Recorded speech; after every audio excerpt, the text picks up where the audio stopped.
Bueno, muchachos, entonces, como les estuve mencionando hace 2 semanas, parte de esta capacitación que estamos desarrollando este año, quería compartir con ustedes una información sobre liderazgo y vamos a empezar con nuestro primer tema de este taller de liderazgo que se llama Hacia el liderazgo consciente.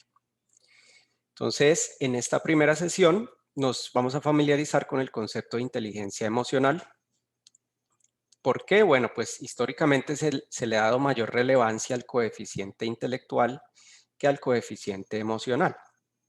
Sin embargo, desde hace unos años esto ha cambiado hasta el punto que hoy se consideran las habilidades que se incluyen dentro del liderazgo o dentro de la inteligencia emocional como elementos determinantes del liderazgo. Entonces, para ello, pues vamos a cubrir los siguientes objetivos en esta primera sesión. ¿Cuáles son esos objetivos? ¿Quién me quiere colaborar con la lectura de nuestros objetivos para el día de hoy? Recuerde que pueden alzar la mano, ya que somos bastantes participantes. Bienvenida Angie, que por ahí te vi conectada. Hola, buenos días para todos. Entonces, Renier. Ok, gracias. Listo, entonces tenemos nuestros objetivos. El primer objetivo, desarrollar y entender el concepto de inteligencia emocional, analizar las habilidades que conforman la inteligencia emocional. ¿Sigo con todos, Dani? Sí, por favor. Muy bien, número 2, reconocer qué tipos de emociones tenemos y cuáles se deben manifestar en nuestro marco laboral para ser unos buenos líderes eficientes. Identificar y el conocer las emociones. Tercero, conocer las las distintas definiciones e instrumentos de medida que existen desde el punto de vista científico sobre la inteligencia emocional. Objetivo número 4, desarrollar las estrategias y competencias necesarias para lograr un entorno de trabajo estable y una óptima relación con los demás y poder así ejercer un liderazgo desde la conciencia. Muy bien, entonces estos son los objetivos que vamos a tratar de cumplir en esta primera sesión. Entonces, ¿por qué importan las emociones? Bueno, aquí tenemos una interesante definición en la pantalla y me gustaría también un voluntario que nos ayude leyendo esta primera definición. ¿Quién nos quiere colaborar? Pueden levantar su mano. Julián Cano. La capacidad de controlar y regular los sentimientos de uno mismo y de los demás y utilizarlos como guía del pensamiento y de la acción se concreta en un amplio número de habilidades y rasgos de personalidad, tales como empatía, expresión y comprensión de los sentimientos, control de nuestro genio, independencia, capacidad de adaptación, simpatía, capacidad de resolver problemas de forma interpersonal, habilidades sociales, persistencia, cordialidad, amabilidad. Bien, basados en esta definición, ¿quién podría darnos un resumen de lo que quiere decir ahí? ¿Quién nos puede dar un resumen de qué se trata esta definición en sus propias palabras?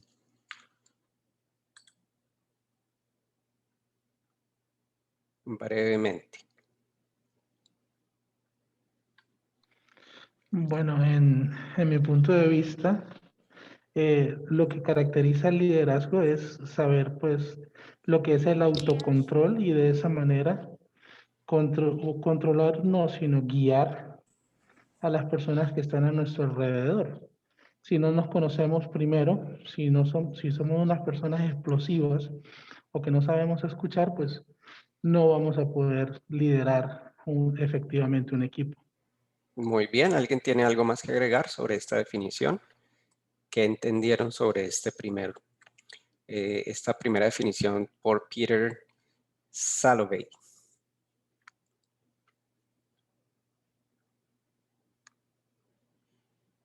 ¿Alguien más?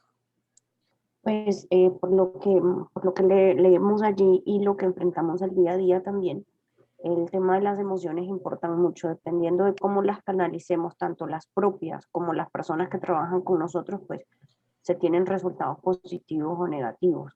No podemos hacer a menos la parte emocional de las personas que comparten con nosotros el proceso laboral a diario.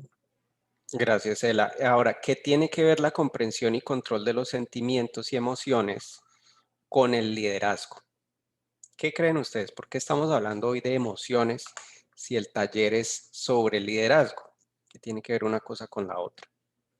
Escucho sus opiniones. Recuerden si pueden levantar la mano, ya que somos bastantes participantes. Cristian Arias. Sí, señor. Pues en mi opinión, el líder es esta persona a la cual los demás vamos a buscar en caso de cualquier situación.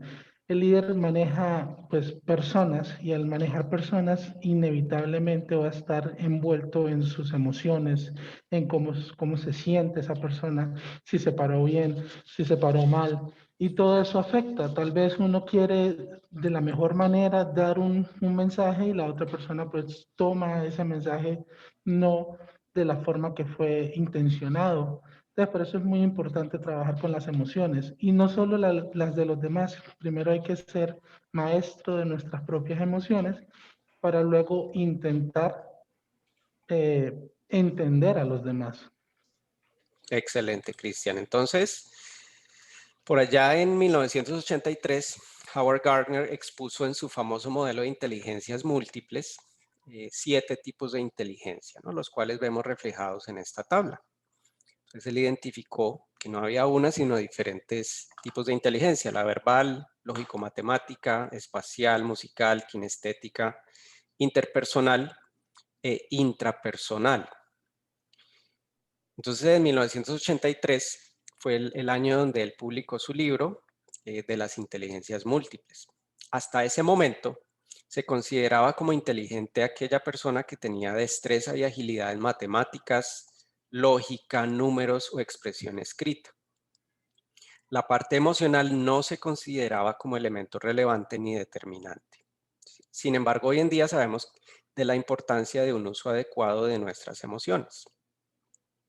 Entonces, aunque estas habilidades se cultivan cada vez más, todavía o incluso nosotros mismos pensamos o nos movemos bajo el paradigma tradicional y consideran más importantes los números por encima del resto de las habilidades. Entonces, ¿creen ustedes que una persona inteligente es solo aquella que tiene habilidades para los números o para la expresión escrita? ¿Cuál es su opinión? Recuerden que pueden levantar su mano.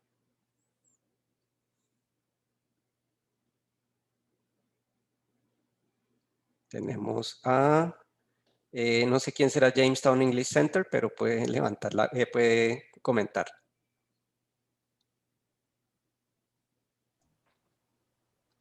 ¿Quién es? Hola, teacher, soy yo. Ya estoy escribiendo. Hola, Javi. Ok, es que como no me salen todas las Sí, señor. cámaras.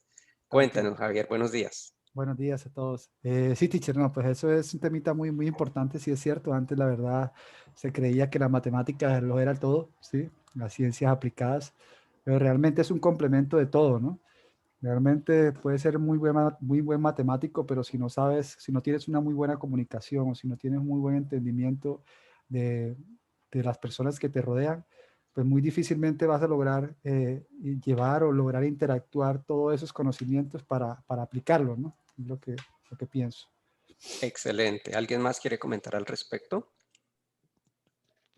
Sí, yo quisiera comentar, por ejemplo, por el lado musical, digamos, me pasa o me pasa, no, más bien me pasó así cuando estaba escogiendo qué estudiar, entonces por algún momento se me pasó la idea de la música, entonces pues sabemos que persona que va a estudiar eso, entonces le dicen, bueno, pero usted de qué va a vivir o usted qué carrera alterna va a tener, sí, como que, por ejemplo, a los músicos no los toman muy en serio como una carrera, pero pues eso poco a poco ha ido cambiando, pues gracias a estos conceptos, ¿sí? Que dicen que eso no es así, que la inteligencia no es solo números y lógica.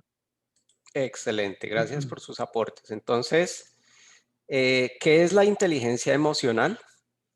Bueno, la inteligencia emocional es el conjunto de destrezas, actitudes, habilidades y competencias que determinan la conducta de un individuo, sus relaciones y estados mentales, conocimiento de sus emociones propias y ajenas. Entonces, analicemos lo que implica el bagaje emocional y cómo este se manifiesta. Entonces tenemos varios puntos. Tenemos una columna a la izquierda y otra a la derecha. Necesito voluntarios, pero vamos a leer en paralelo la de la izquierda y la derecha. Es decir, el bagaje emocional y al frente leemos su manifestación. Tatiana, si quieres puedes comenzar, por favor, con los primeros 3. Bien, esquema de secuencia emocional. Dice primero bagaje emocional, sentir las emociones. Manifestación. El primer paso en cualquier proceso de inteligencia emocional es sentir la emoción. Por ejemplo, ante una situación de riesgo, si no sentimos miedo, no podremos tener una respuesta adecuada. 2. Usar las emociones. Una vez sentidas, será necesario usar las emociones mediante la reacción adecuada. El uso de la emoción provocará la acción necesaria, movernos bruscamente, gritar, etc. 3. Comunicar las emociones. Es importante también avanzar y no quedarnos simplemente en sentir y usar las emociones, sino que también debemos potenciar el comunicarlas a otras personas. Excelente, gracias, Tati. ¿Quién nos quiere colaborar con las siguientes 2? Jorge. A reconocer las emociones, reconocer tanto las emociones propias como las de terceras personas, aprender de las emociones, aprender las causas, consecuencias, efectos, etcétera, que las emociones, tanto propias como de terceros, producen. Bien, y las últimas 2, ¿algún otro voluntario? Pueden levantar sus manos si quieren. Claudia, buenos días. Hola, buenos días a todos. Gracias. Entender las emociones. Comprender lo que representa e implican tanto las emociones propias como las de terceras personas. Gestionar las emociones. Llegar a un grado de conocimiento y control de las emociones que nos permita gestionarlas para obtener los mejores resultados personales en cada ocasión. Entonces, ¿para qué nos sirve esto? Bueno, el conocimiento de las emociones nos permite adentrarnos en la esencia de lo que somos. Si no somos conscientes de nuestras fortalezas a nivel emocional, no podremos usarlas para un liderazgo consciente. Entonces, ¿cuál de estos 7 puntos creen que es el más difícil de desarrollar? Escucho sus opiniones.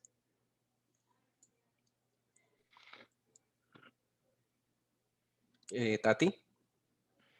Comunicar las emociones a veces se nos dificulta un poco de la manera adecuada, por eso escuchaba por ahí compañeros decir que estallamos, no sabemos cómo expresarlas de una manera correcta dependiendo del contexto en el que estemos. Es difícil controlar ese tipo de comunicación. Gracias. Jorge.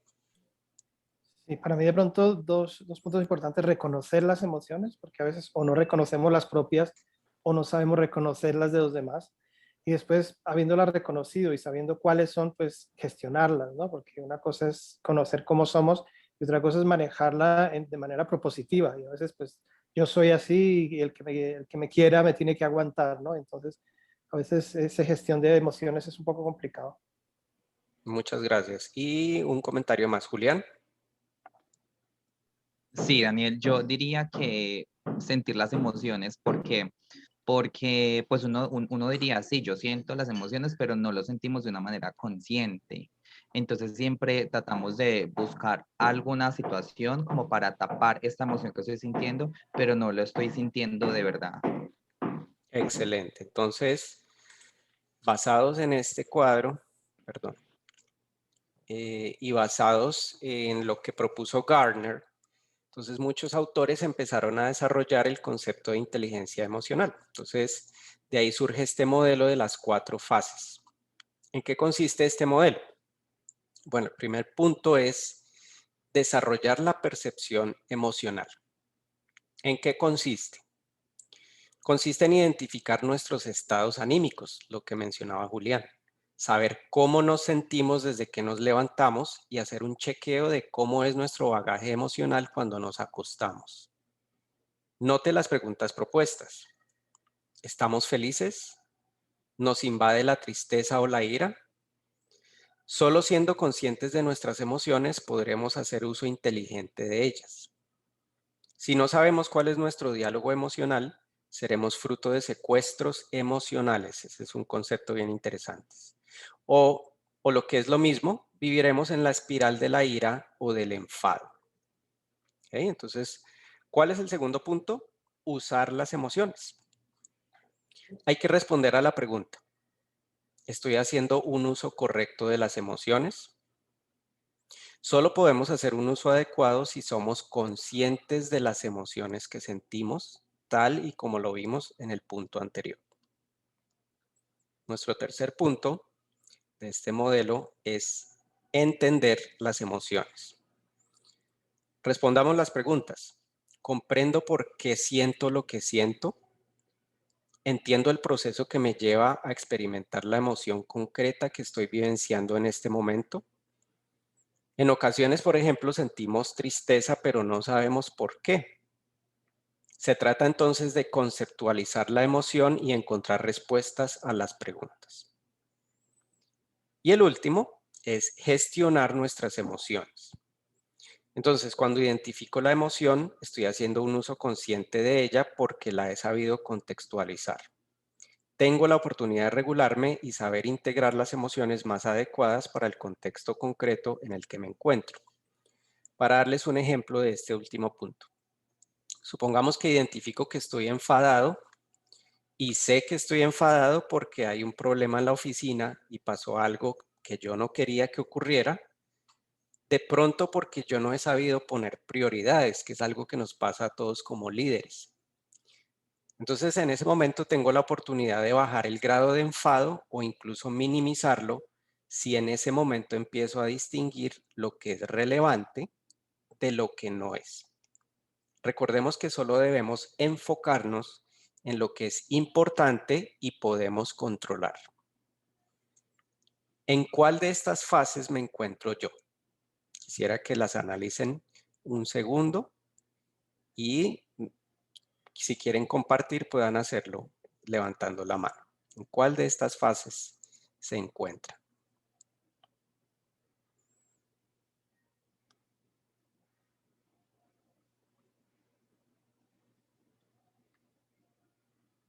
¿Alguien quiere comentar?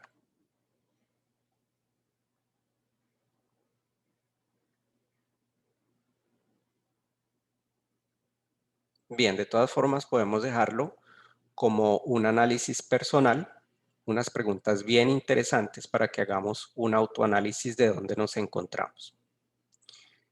Ahora vamos a hablar un poco de las habilidades intrapersonales. ¿Qué son las habilidades intrapersonales?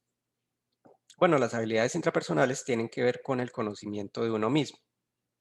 Nos permiten dar respuesta a cuestiones fundamentales como las que vemos en pantalla. ¿Quién soy? ¿Qué puntos fuertes y débiles tengo? ¿Cómo me comporto en mi vida profesional y personal? ¿Cómo me relaciono con los demás? Por ello es fundamental conocer cuáles son estas habilidades intrapersonales, las cuales se desglosan en tres aspectos principales, que son autoconocimiento, autorregulación y automotivación. Entonces, antes de continuar, yo quisiera que cada uno tome nota o un pantallazo de esta diapositiva porque las vamos a tener muy presentes como tarea a desarrollar. ¿Listo? Entonces, voy a dar un segundito ahí para que hagan la tarea.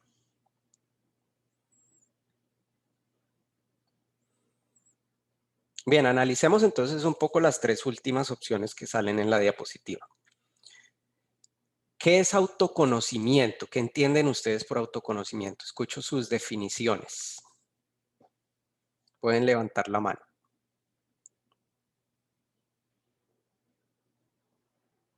Tenemos a Elaine. El autoconocimiento es tener como un poco, es como reconocer un poco el tema emocional de cada quien, saber cuáles son nuestros puntos límites, cuáles son nuestros puntos que nos potencian en la parte positiva también, saber qué es lo que nos afecta de forma negativa. Yo creería que ese es el autoconocimiento, saber cuáles son nuestros límites tanto para lo positivo como para lo negativo y cómo lo podemos controlar. Bien, excelente. ¿Alguien más tiene algún otro concepto?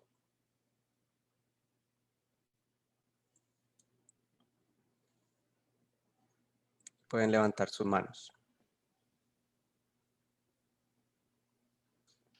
Cheveno.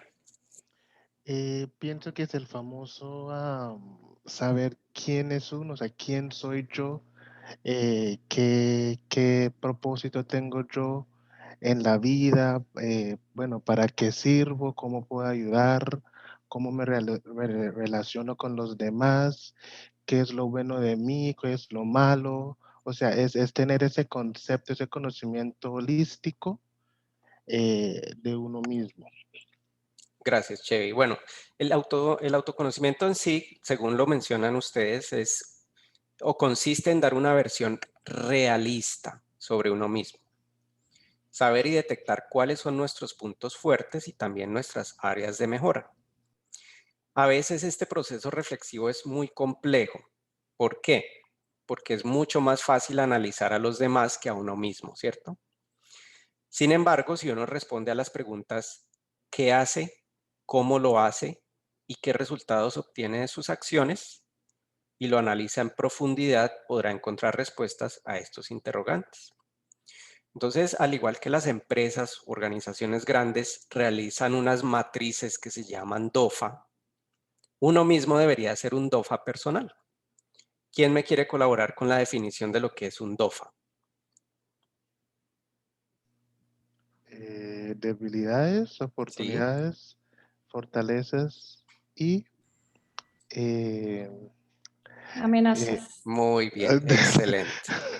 Entonces, todas las empresas lo hacen, nosotros a nivel personal, como tarea. Entonces, como tarea, por eso tomamos un pantallazo.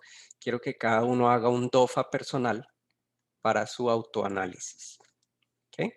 Entonces, ya vimos el primer punto, que es autoconocimiento.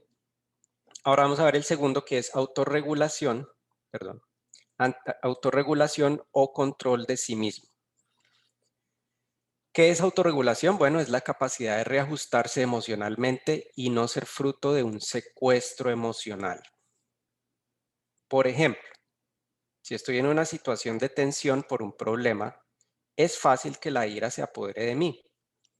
Pero si soy consciente de que esto está ocurriendo a un nivel anímico, puedo romper el círculo vicioso emocional y salir de la situación de tensión dándome un respiro, saliendo a pasear o incluso meditando.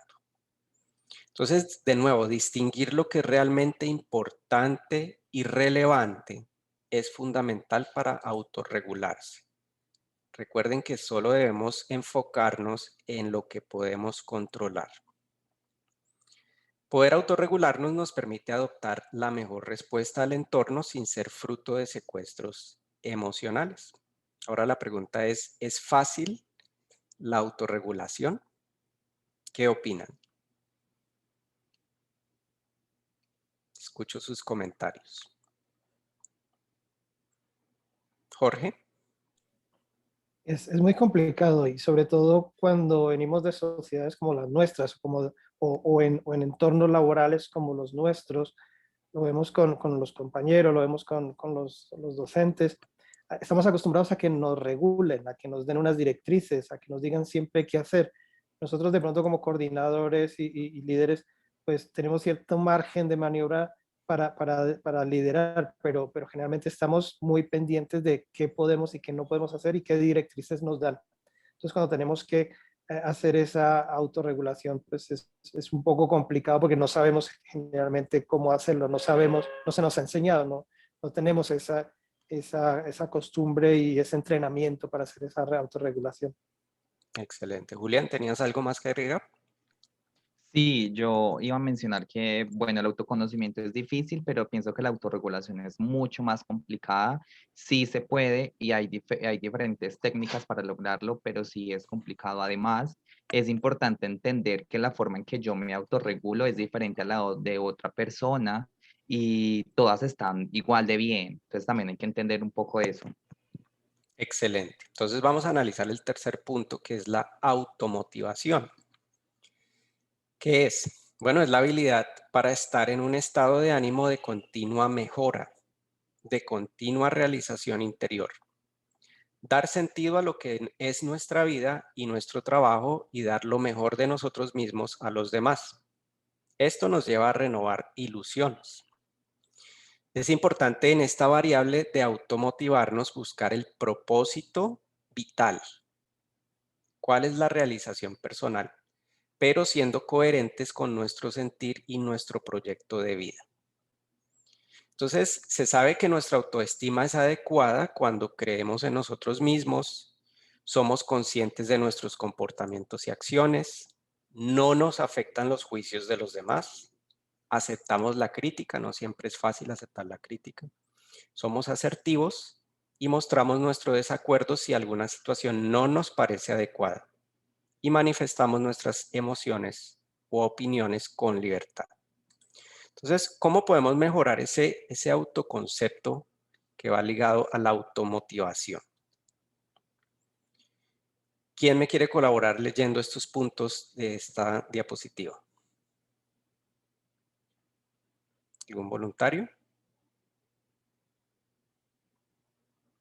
Alexis. Número 1, si nos retroalimentamos en un lenguaje positivo. Número 2, nos valoramos adecuadamente. Número 3, nos proyectamos en nuestras áreas de mejora. Y número 4, reforzamos nuestras fortalezas. Gracias. Entonces, seguir todos estos pasos nos permite acercarnos a nuestro autoconcepto ideal o a nuestra expectativa de realización. ¿Qué otras herramientas creen útiles para mejorar nuestro autoconcepto? Escucho sus opiniones. ¿Cómo podemos mejorar ese autoconcepto?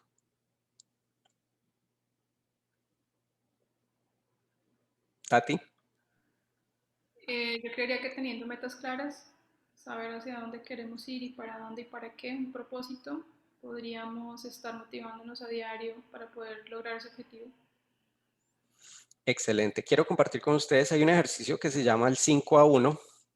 El 5-a-1, acuérdense de la mano así para que se acuerden del nombre del ejercicio.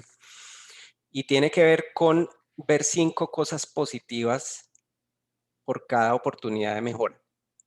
Entonces yo sé que si yo les digo a ustedes, dígame algo que usted tiene que mejorar, son muy rápidos en decirme cuáles son sus fallas, porque generalmente tendemos a darnos látigos, ¿sí? Pero es muy difícil encontrar las 5 cosas o las 5 cualidades. Entonces es un ejercicio que deberíamos hacer, el 5-a-1.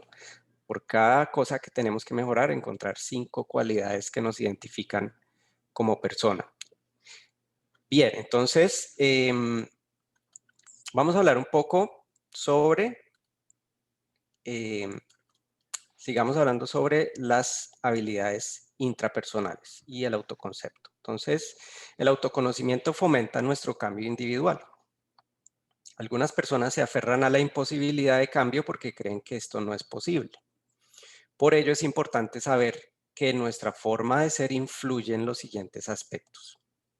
El primero es el temperamento.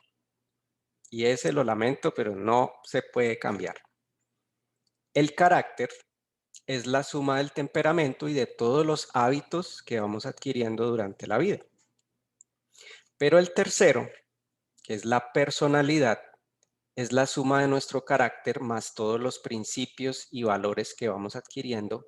Ese sí se puede cambiar, ese es modificable. Entonces es importante saber que la personalidad no es inmóvil, sino que es algo que está en constante movimiento y es susceptible a ser modificada. Por eso siempre es posible un cambio personal. Ahora vamos a hablar sobre la asertividad. Aquí hay una serie de ideas falsas sobre la asertividad. La primera, no voy a aburrir a los que me rodean con mis problemas. Lo importante es lo que piensan los otros. Tengo que adaptarme a lo que piense la mayoría. Quiero que contesten esta pregunta. ¿Cómo se sienten cuando piensan alguna de estas ideas? ¿Cómo se sienten cuando les ocurre esto? ¿Algún voluntario? Jorge. Sí, obviamente cuando tienes estos pensamientos, tu autoestima es muy baja, ¿no? Siempre estás pendiente de la aprobación de los demás, no eres, no eres consciente del potencial que tienes y entonces siempre vas a estar un poco detrás del concepto que tienen de ti los demás, ¿no? Es una autoestima baja. Exacto. ¿Alguien más quiere compartir o añadir a lo que dice Jorge? Claudia, ¿tenías la mano levantada? Sí, yo creo que una vez tenemos como estas ideas como tal, eso también lleva a una frustración, ¿sí? Porque generalmente yo me siento frustrada al pensar que que es importante como piensan los demás y no lo de uno mismo. Ese pensamiento de que no, que voy a aburrir a todas a las personas que están cerca de mí con todos los problemas que yo tengo. Esto conlleva también a una frustración como persona. Y pues de ahí abajo lo que dice el teacher Jorge, o sea, también uno redunda también en la autoestima, donde pues ya pues ahí se nos va también a ver afectado esta parte. Muchas gracias. Entonces, ¿cómo podemos ser más asertivos? Ah, perdón, ¿qué pasó acá?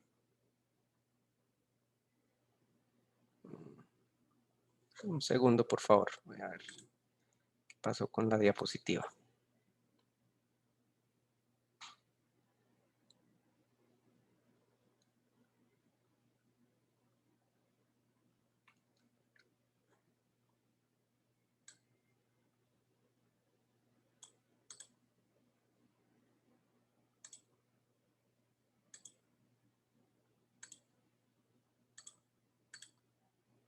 No sé por qué me muestra en miniatura, pero no me está mostrando el contenido.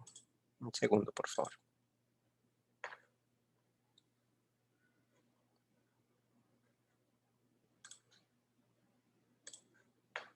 Voy a cerrar y volver a abrir la presentación un segundo. ¿Quién quiere colaborarnos con su respuesta? ¿Qué puede hacer cada uno para ser más asertivo basado en lo que vemos en la diapositiva? Elaine. Yo diría que principalmente trabajar en nosotros mismos. Si nosotros no podemos, no nos conocemos, no nos controlamos, no nos autorregulamos, pues es difícil poder influir en las personas que trabajan con nosotros o los grupos de trabajo que nosotros tenemos, donde somos los líderes. Entonces, lo principal es trabajar en uno. No es fácil, lleva tiempo, a veces implica un poco de malestar para uno, darse cuenta uno cuáles son los aspectos que uno debe reforzar, que uno debe eliminar y que uno debe tomar como parte de la vida diaria. Excelente. ¿Alguien más quiere agregar algo? ¿Cómo podemos ser más asertivos?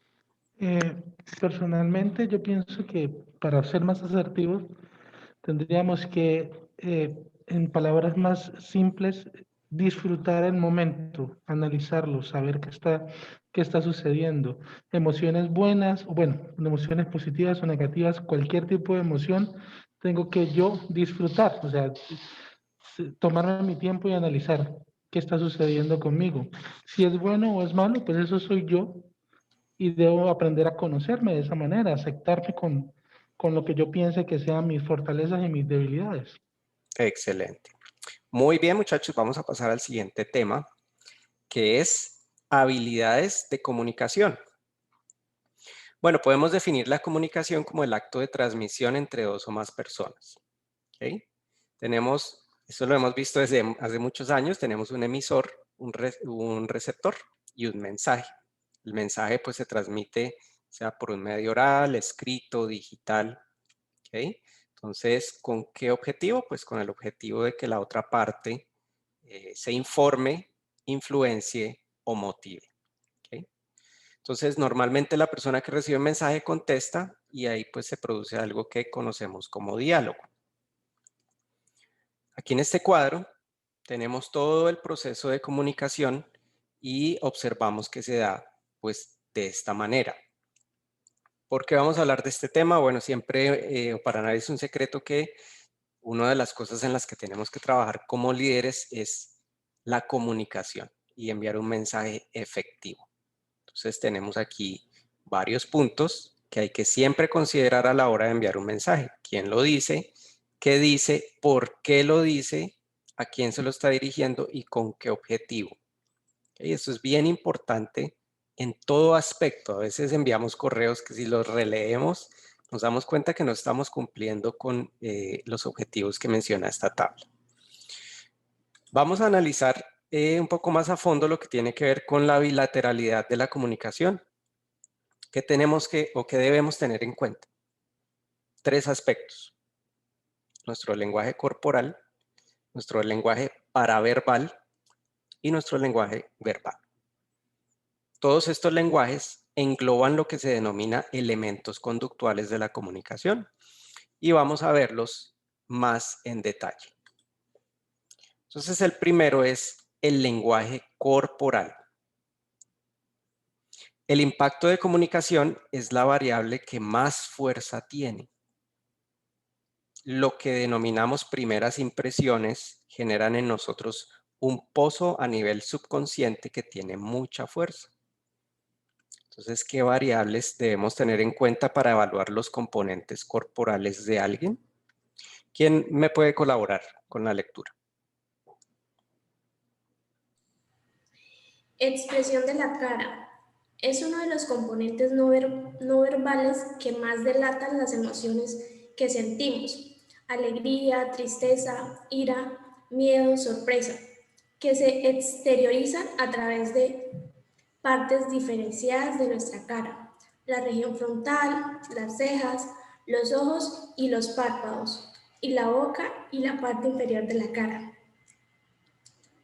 La mirada, principalmente cuando es dirigida hacia los ojos o hacia la parte superior de nuestros interlocutores, interviene de forma especialmente activa cuando escuchamos al emisor. La sonrisa transmite apertura hacia el interlocutor, da la bienvenida y despide una conversación de forma conciliadora. Hace que nuestro alrededor se sienta confortable y ejerce un ambiente positivo en la relación.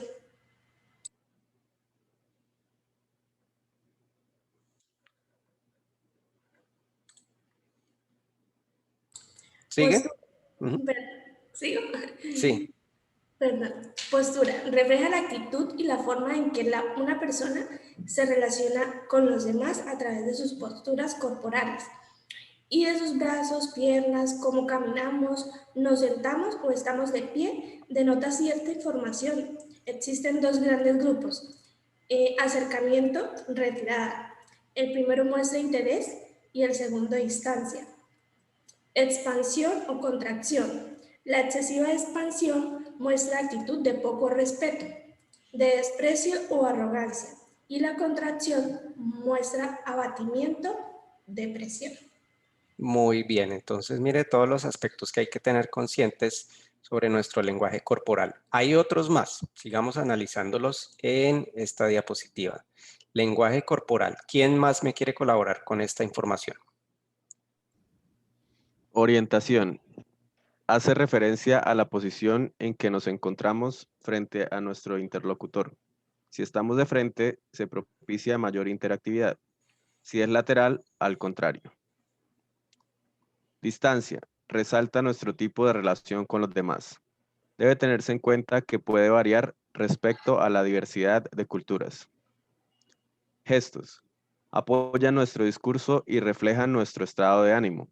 Son utilizados como medio de comunicación por los sordomudos. Apariencia personal. Influye en nuestro primer contacto con una persona. Su higiene personal, su forma de vestir, su apariencia. De forma consciente o no, nos afectará en nuestro primer juicio. Es cierto que con el trato posterior puede afirmarse el dicho de que las apariencias engañan. Automanipulaciones.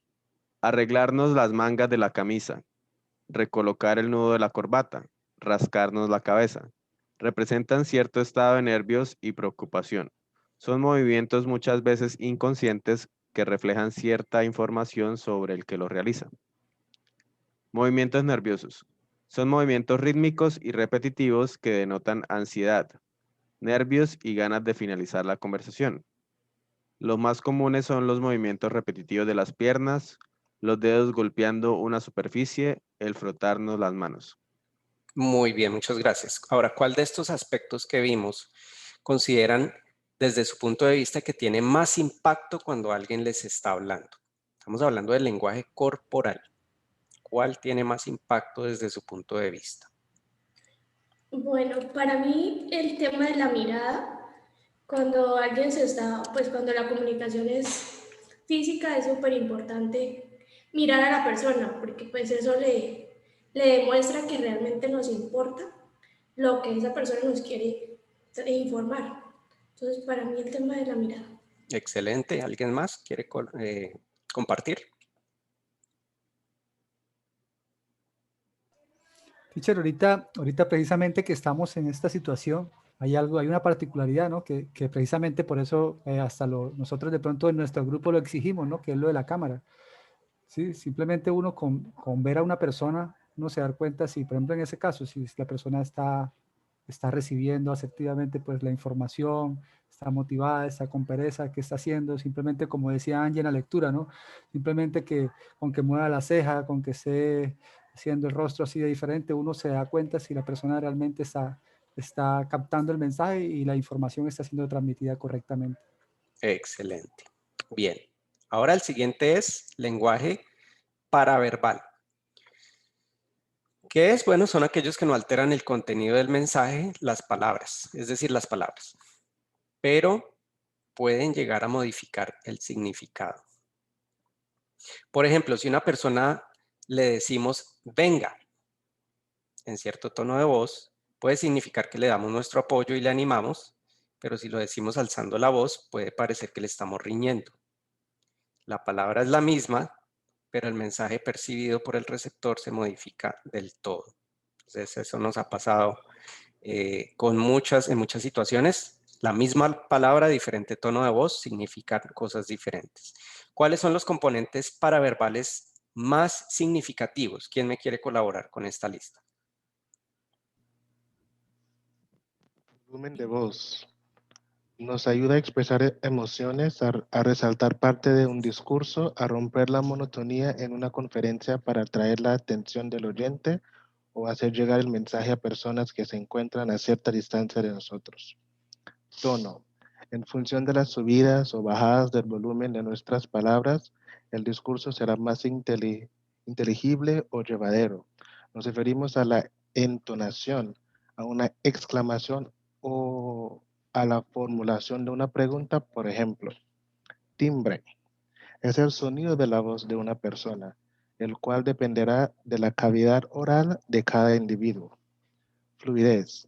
Es el ritmo con que emitimos el mensaje, haciendo que fluya de forma ordenada, utilizando las palabras adecuadas, sin engancharnos ni repetir palabras, evitando los excesivos silencios y, a la vez, eludiendo también el llamado atropello de información. Excelente, Che. Vamos a ver otras características más del lenguaje paraverbal. ¿Otro voluntario?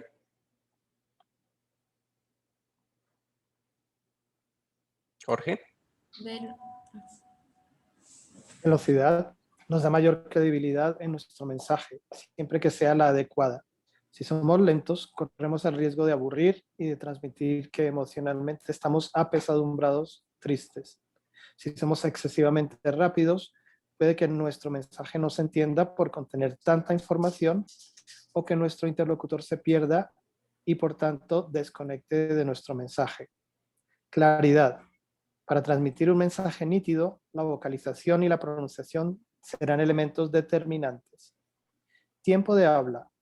Dependiendo de la situación en la que nos encontremos, tendrá mayor o menor importancia.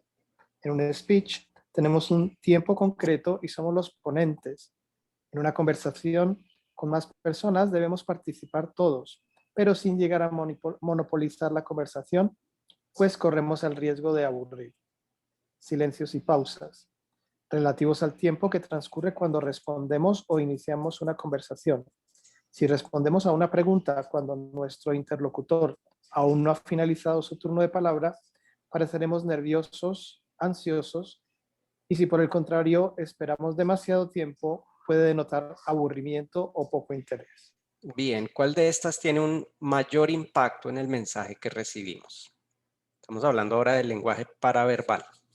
¿Cuál creen ustedes que tiene un impacto en lo que ustedes escuchan? Siempre, en mi opinión, las pausas dan un tono dramático. De hecho, tiene esa connotación a la hora de escribir la literatura, la pausa dramática. Gracias, Chris. ¿Alguien más?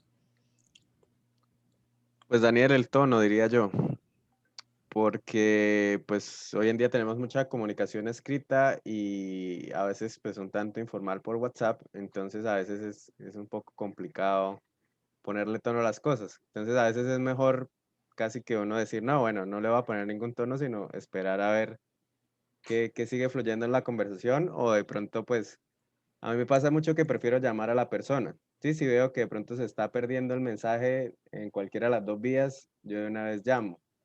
Sí, porque me parece mucho mejor, más efectiva la comunicación. Excelente. Teníamos 3 aspectos. El lenguaje corporal, paraverbal, y ¿recuerdan cuál es el tercero? Verbal. Excelente. Entonces vamos a ver este último. ¿Cuál es el lenguaje verbal? Bueno, se refiere a lo que decimos y cómo lo decimos. Y este se pondera con base en los siguientes elementos. Entonces tenemos acá una serie de elementos que pues cada uno quiero que los lea rápidamente por cuestiones de tiempo.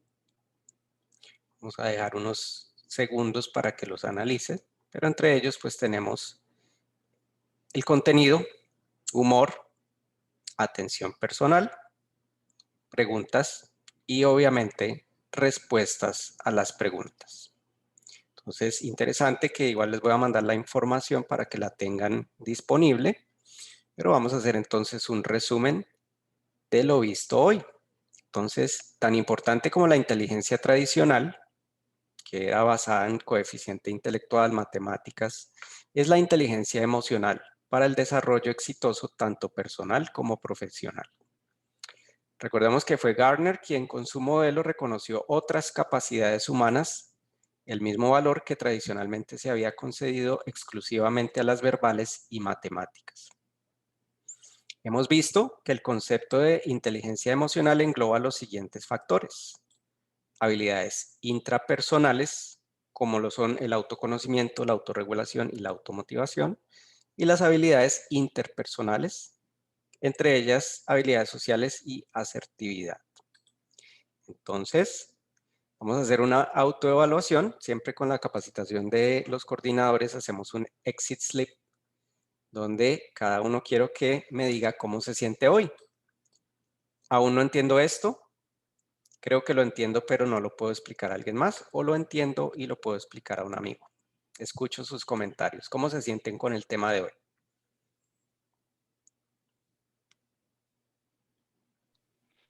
Pues personalmente, yo sí entendí el tema, de hecho, porque fue un recorderis de algo que hice en diciembre, un diplomado en coaching para el liderazgo, y casi que fue en la primera parte de ese diplomado lo que nos enseñaron a controlar nuestras propias emociones. Excelente, Javier. Muchas gracias, Sicher. No, antes que nada, agradecerle por ese espacio. La verdad, pues, muy productivo. Sí, la verdad, hay cosas que a veces uno hace a diario que no le dedica el tiempo de pronto para entenderlo un poco más, ¿no? Y mirar cómo lo mejoramos cada día más. Entonces, pues, muchas gracias por este contenido que nos ha dado. Gracias a usted, Javier. Tati. La carita feliz del verde. Lo entiendo y siento que es importante a veces de tantas cosas que hacemos nos paramos o no hacemos una pausa para pensar en estas cosas que pues afectan la comunicación, digamos que interno y también externo directamente con los estudiantes, reflejar que ese control para poder también que las personas que estén, digamos que uno tenga cargo, sientan que están siendo liderados por alguien que está capacitado, ¿no? Excelente, gracias Tati. Tenemos tiempo para un comentario más de autoevaluación. ¿Quién le gustaría comentar? Jorge. Sí, esto va mucho al hilo de algo que yo siempre he tratado de introducir pues, con los compañeros de trabajo y en los sitios donde he estado, que es una línea de trabajo en psicología que se llama mindfulness. Y pues esto es como un introductorio al mindfulness, ¿no? El conocimiento personal y el manejo de las emociones, ¿no? Ya que este es el fundamento y la base para hacer todo el trabajo de mejora personal y de comunicación y trasladarlo a otras personas. Entonces, lo entiendo, lo podría explicar y es un tema que me gusta bastante.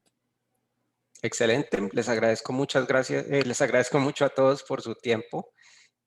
Nos vemos entonces a los que puedan asistir el próximo lunes a la segunda sesión de liderazgo. Nos quedarían otras 2 sesiones aparte de la de hoy. Entonces, gracias por su tiempo y por su participación. Que tengan un feliz día. Muchas gracias. Un feliz día Hasta para luego. todos. Gracias. Igualmente, feliz día para Gracias, todos. buen día para todos. Hasta luego.